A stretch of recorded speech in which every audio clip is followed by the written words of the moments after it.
Okay, so this is part two of muscle. So we've already looked at uh, ideas like the sarcomere and looked a little bit at the torso, but right now I wanted to go back over muscle and the muscle shapes, and we wanted to review the muscles of the arm that you need for this class, right? It's not all the muscles of the arm. Okay, so just like a refresher, there's three types of muscle. There's smooth muscle, cardiac muscle, and skeletal muscle. Smooth muscle, think inside lumen of organs, like it's going to help with things like peristalsis and blood pressure and all that. It's not really the muscles we're going to be looking at and identifying on any of the models, for example. So don't worry about that one too much yet, but just like a refresher. Cardiac muscle is found one place. It's in the heart. Some people think, oh, well, it's also in aorta or it's in the major blood vessels, but it's not. Cardiac muscle is really discrete to just the heart. So there's cardiac muscle. The one that we're dealing with for the most today is going to be just skeletal muscle and skeletal muscle proper. This is a different type of like high intensity muscle.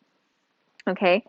So skeletal muscle is highly organized, multinucleated, and I mean to the max. And they're very long and they're very strong. And that's going to be different from smooth muscle, which is technically like, maybe the most basic idea. There's like one nucleus. It doesn't contract in a very strong, like uniform way with all of the other fused muscle cells. Cardiac muscle might have two nuclei. It's shaped in a conical kind of arrangement because it has all these intercalated discs that reach out like arms and legs in different directions. That gives it that like ability to kind of like pump, such as a heart would in a conical shape. But the muscle that we're looking at in the arm today is the skeletal muscle. It's long. Each one of the true muscle cells is from maybe the end of the muscle all the way to the other end, an attachment point. And so that can be very long, especially in the muscle like on your leg, your longest one, which is called sartorius, which if you clipped out would be like, quite long, like quite a couple feet at least. It's long because what happens is you have these single muscle cells that then fuse to make these giant, what we call multinucleated cells. And then they share in the building and maintenance of all of these sarcomeres, which is the functional unit of muscle. Okay.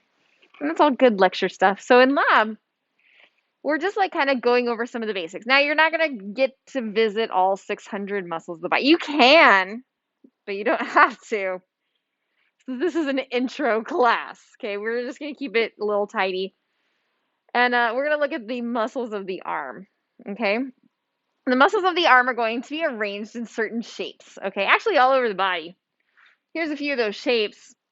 Fusiform here has a couple of items. It has a tendon on either side and then a good old-fashioned belly, right? Parallel muscles, think like your abs right here, where it's kind of like one right after the other, right after the other. We'll see this a little bit more. Pectoralis major is a triangular muscle, and as you can see, it's because it's actually just a triangle-shaped muscle. That's not too hard. So now we kind of get into like these other names for muscle, which tell us about how long we've actually been studying muscle in detail as humans, and that's like the pinnate group, right? The unipinnate, bipinnate, and multipinnate.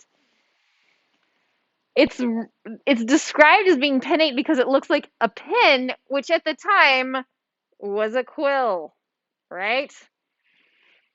Right. So this was right about the time, you know, like the Renaissance era when we're starting to pull and dissect and actually study muscles in like in a very legitimate way.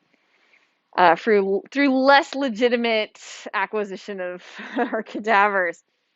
So thus we have these pinnates. So unipinnate has like a single bit of muscle coming off of the connective tissue directionally. Bipinnate is more of like a true quill, looks more like a feather. It's bi because there's two sections on either side kind of coming off like a feather. And then multipinnate, you can see here, this would be like deltoid right here, right? Your little shoulder.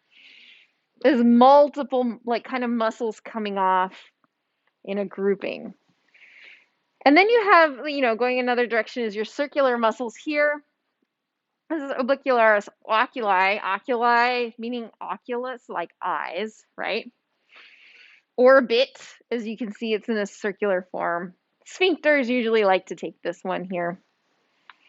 So these are the general muscle shapes of the fascicles, okay? And just like to clarify what a fascicle is, it's a grouping of muscle cells into like a true organ. like arrangement. And each one of the muscles on the entire human body is an organ. So there's like 600 plus organs. Okay. This is a standard AP1 lab, right? So in a standard AP1 lab, we kind of tend to go over these like hot groups of muscles. There's more, don't get me wrong. In the body, we got more, but these we have more, but these are the ones we want you to really know. Okay. There's the upper arm group, the muscles of the anterior forearm, which as you can see are a lot, and the muscles of the posterior forearm. So if you look at the muscles of the upper arm, we're going to really talk about 4. And then if you look at the muscles of the forearm, there's so many muscles of the forearm. And the reason is one reason, this fingers and palm and wrist and all that. Your dexterity comes from each one of these. Like, you remember Pinocchio, all the marionette strings that like, I got no strings. Well, these are your strings. You got them. They're muscles. And their names are going to tell you what they do. So like pronator teres, for example, like pronator is going to act as a pronation, right? Remember there's supination, the cup goes up of your hand, and then pronation, the cup gets dumped out and your hand faces palm down, right? So there's that. There's the flexor group, right? They are resulting in motions of flexation, okay? Which, you can't see in the PowerPoint, but I'm totally doing this stuff in the class. Radialis and ulnaris, right? Radius and ulna. Carpi, the carpals of the wrist. Okay.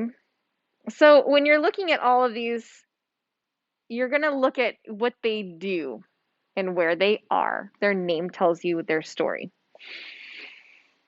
The things you need to know are origin, insertion, and action. For the ones that have the little asterisk star,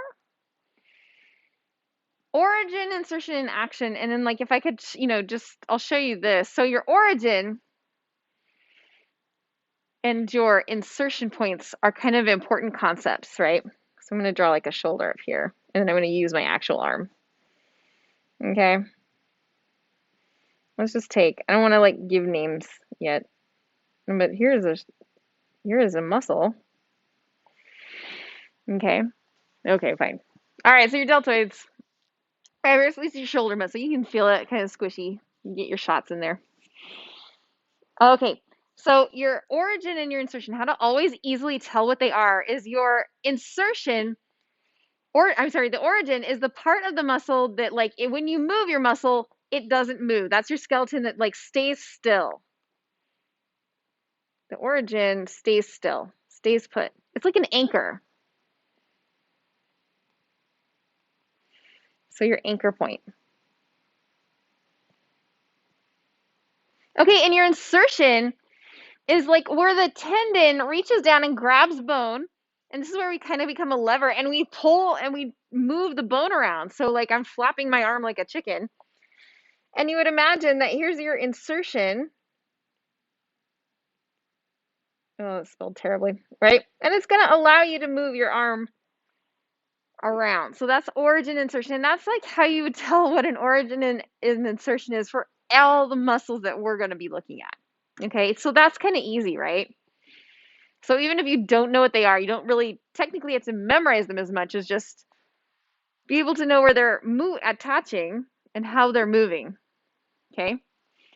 Now on your flashcards, a lot of people will put the exact bone or maybe the process of bone or, just kind of the landmark, right? Like of the scapula, for example, for deltoid. But so that's helpful, but just so you conceptually understand what the point is. Okay. Action is how it moves. Action is how it moves. Does it elevate a bone? Does it pronate a group? What is it doing?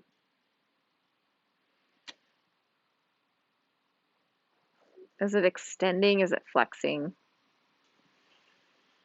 Include the bones, right? Is it an abductor of humerus or is it an adductor of humerus, right? So that helps. Okay. So So muscles of the upper arm, my favorite because they are so easy. All right, so the deltoids are up here. The deltoids, remember we're talking about there being multi-pinnate, so like that's why we have it in these multiple colors. It kind of helps like take a look at it. There's anterior, lateral, posterior deltoids are where all the pinnates go. So guess what? Your anterior ones are facing anteriorly. Your posterior ones are in the back, and your lateral ones are the ones most lateral. So again, naming helps us again. The origin of anterior head is on the clavicle. Lateral head is acromion of the scapula, and the posterior is going to be on the spine of the scapula proper.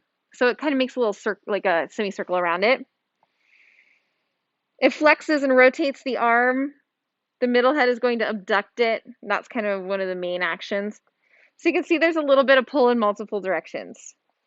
The insertion is on the humerus, and if you want to get it real right, it's on the deltoid tuberosity.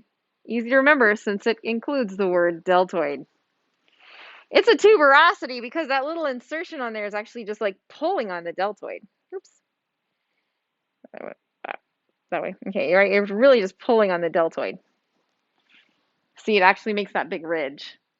Yeah, so it's deltoid tuberosity. Let's see here. So let's look at some triceps. Triceps brachii has two heads, actually, so two insertion points right here and right here. A lateral head and the long head, which kind of goes up a lot further into the shoulder altogether. The long head fuses with the inferior edge of glenoid fossa, right?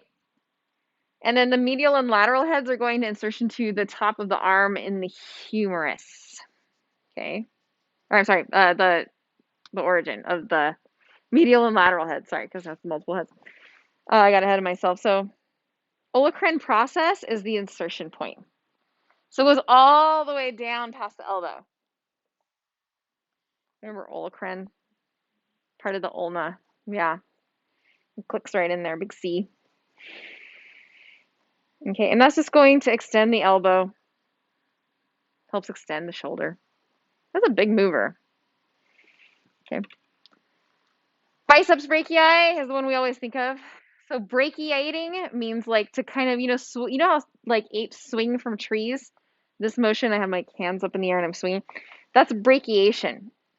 Okay, it's a very primate thing to do. We use biceps brachii. We also have triceps brachii in here shown, just so you can see it. Combined bellies. So like it's the long head's up at the scapula. The short head is at the coracoid process of the scapula. The insertion goes all the way down to the radius. Inserts at the radial tuberosity because it's pulling on it, right? That's the insertion point. It flexes your elbow and it moves for the active brachiation. So it's a synergist. A synergist means like there's a prime mover, which is like the muscle that generates most of the force of the motion. Like it's the prime mover. And then a synergist assists in it or maybe slightly changes the directionality. An antagonist will go against it. And it's a force of balance. So we'll see those a little bit. Okay. There's this supination of the forearm. Oh. Okay. All right. Okay, so brachialis is a little bit different.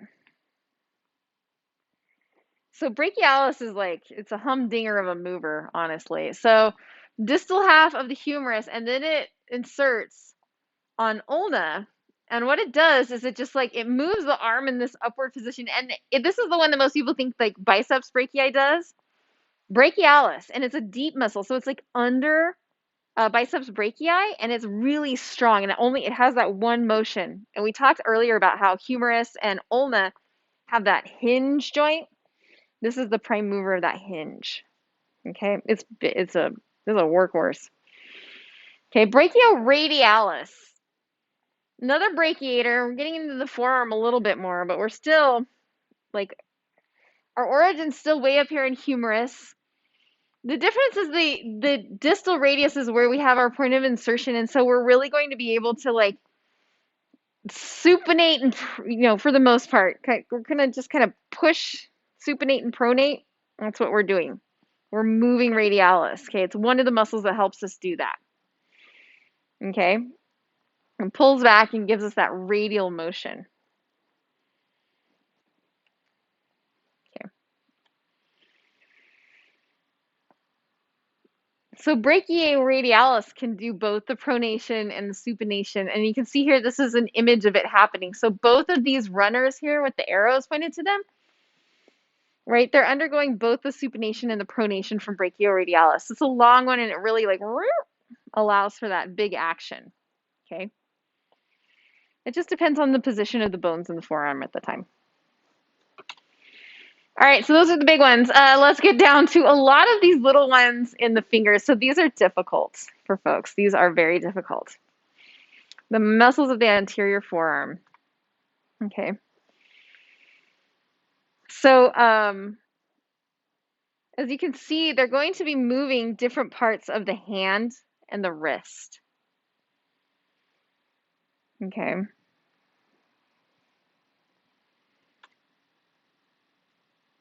Here's some of the other positions just to be aware of. The condyles of the humerus. There's a lateral epicondyle, medial closest to the body. Radial is lateral, right? The radius is lateral. Ulna is usually closer to the body. Okay, so this is like the main meeting points. Okay, so pronators, pronator teres pronates. It dumps out the soup, if that makes sense. Its origin is on the medial, right here in the middle, epicondyle of the humerus and ulna. Its insertion goes all the way down to the radius midshaft, and its job is just to flip that arm. Okay. It also has some of the synergistic effects for the wrist. As you can see, when you flip your arm, your wrist has a lot more like range, right? So there's that. Here we go here. So pronator teres, right? Medial pronation, okay, right? So pronator quadratus, just to kind of keep a look, like is right over here, like right, not quite where you'd think of the carpal tunnel. It's not the carpal tunnel, it's a muscle. But see how it kind of pulls these two distal ends of the radius and the ulna to kind of complete that pronation effect. There's that. I believe teres actually means square. Like, I'm not 1,000% sure. I think it is. Okay. Here he is. All right, so flexor carpi radialis, palmaris longus, flexor carpi ulnaris, flexor digitorum superficialis. A lot of Latin for saying essentially there are some things that are going to flex the fingers and the radius and the ulna. Okay, that's all this is saying. And see how we have that marionette type string and all. Then also down here, there's that carpal tunnel that we were talking about, right? That holds it pretty flexed. So I want to point out the easiest things first to think about. So digitorum superficialis. So digitorum, you have this fascia down here that's going to all of the fingers, right? You can see it's going here. I want you to notice it's the only string that's on top of the carpal tunnel. It's superficial. Okay. There's that.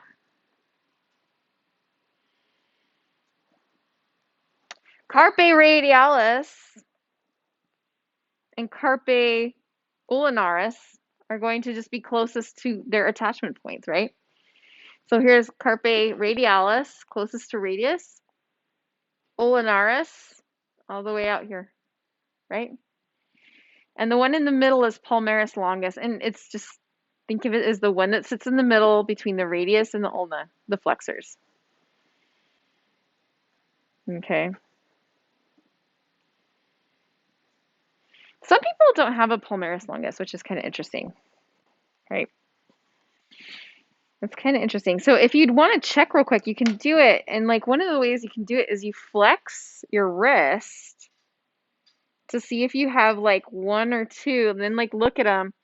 And if you have like if you have one of these, long pieces of connective tissue, right, your long tendon, you don't have it.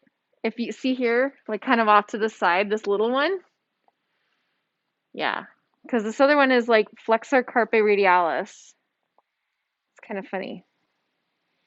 So it's like a shadow effect, palmaris longus. So carpe radialis. Yeah, that's kind of neat. Kind of fun. All right, so carpe ulnaris. So here's origin insertions, all this good stuff. This is flashcard city. Okay, like a lot of what I do try to teach is by concepts. Yeah, this is a lot of flashcards here. I'm not gonna lie. Origin is medial epicondyle on the humerus. Insertion is metacarpal 5 for ulnaris. Right, metacarpal, so it's in the palm of your hand still. Okay. Carpe radialis is metacarpals 2 and 3 is the insertion. Palmaris longus is like palmaris is because the entire palmar fascia, right? So like the entire, there's like in all this connective tissue right here in the hand. This is like the, if you can imagine that, the other side of the hand. Right? And so that's where its connection point is. Everything is going to be connecting up into like that medial epicondyle of humerus, right? So close to like the one that touches your side or your top of your hip.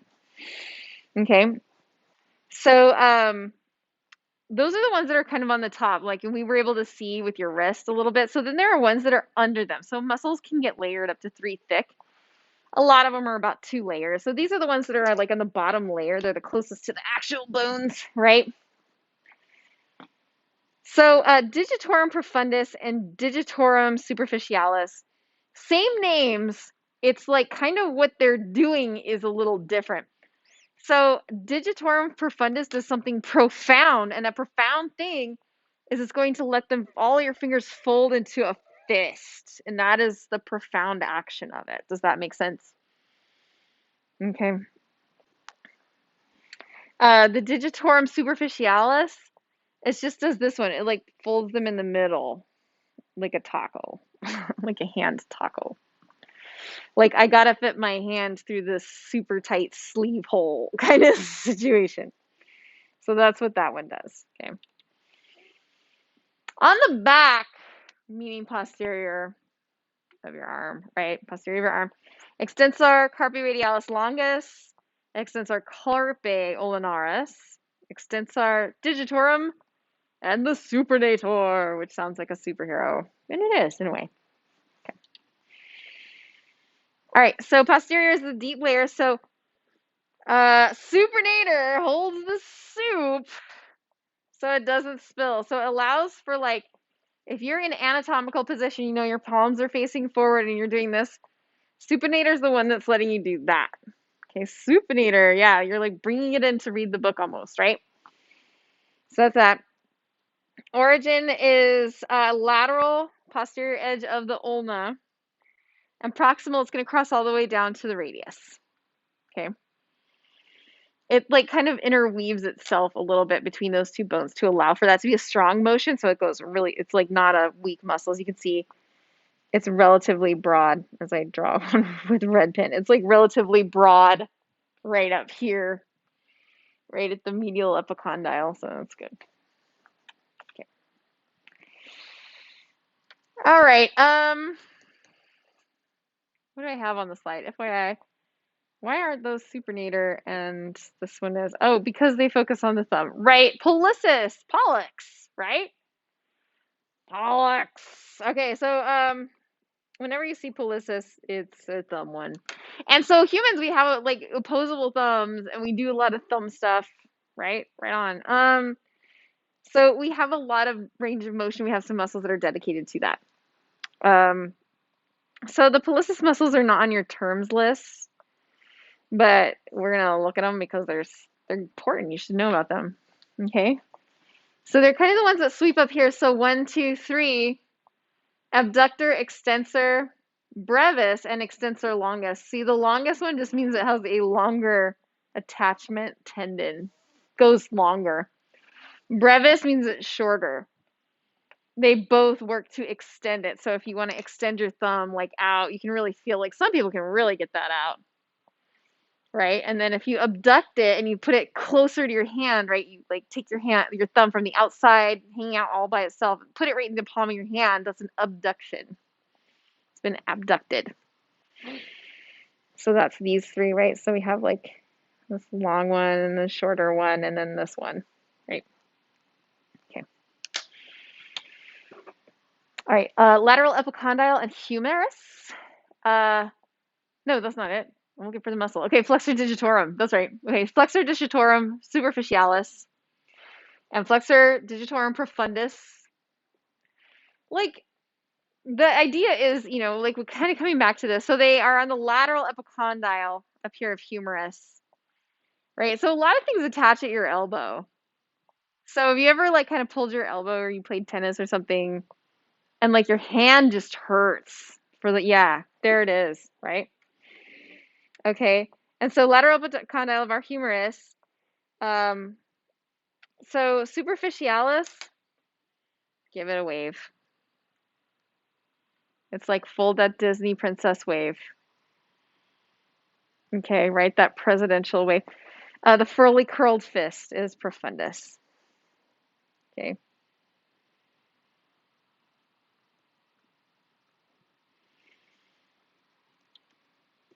Not a lot to it, those actions, but they're kind of in there. Carpe radialis longus and carpe ulnaris, extensor carpe ulnaris, I should say. So these are on the condylar ridges of the humerus. So this is the bottom of your funny bone right here, as you can see. For the most part, if you know lateral, medial, and the bone, and whether it's going to be, distal or proximal, it's good. There's only a few things like deltoid tuberosity that it's kind of like, yeah, you should know the deltoid tuberosity, kind of thing. But for the most of them, you don't worry about really specific placement once you get into occupational therapy or other graduate programs. Okay. Insertion on metacarpal 2, 3, and 5 for these. So just the reason is because you need to be able to move your fingers. All of these are going to allow you to extend your fingers, okay? They pull back that finger. Okay, we already talked about anterior forearm is going to make them curl together. Extensor pulls them back, right? Like when you think of hyperextension even, like you push your hand all the way back, like these are the ones that are able to do that. So that's all that these mean. That's what they mean. Wonderful names for it. Other things to think of is the wrist. So when you're looking at like an extended wrist, right, and you're looking at these posterior muscles, and they're like, pulling on your fingers, your digitorum, but like look at your wrist. It really goes back pretty far. So that's why they're considered to manipulate multiple parts of your hand. Okay. So there's that, which I like. Who doesn't love it? All right. It's going back here. Oh, let me switch this up on. There's that slide. Here it is.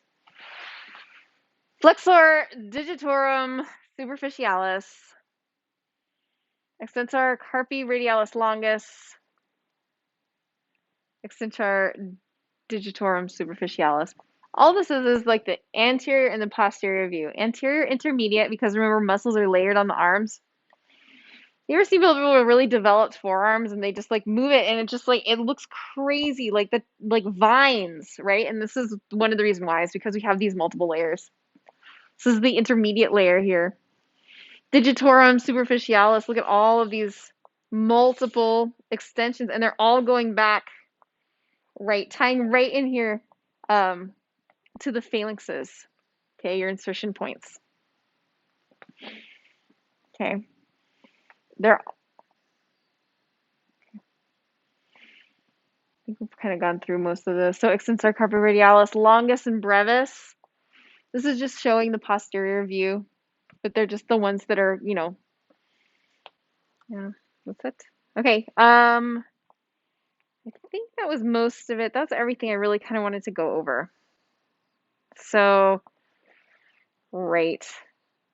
Yeah, so origin, insertion, action for the starred ones, a basic understanding that some of the others exist, and their names and where to find them. And I hope that is helpful and that should get you started off on the right track. All right.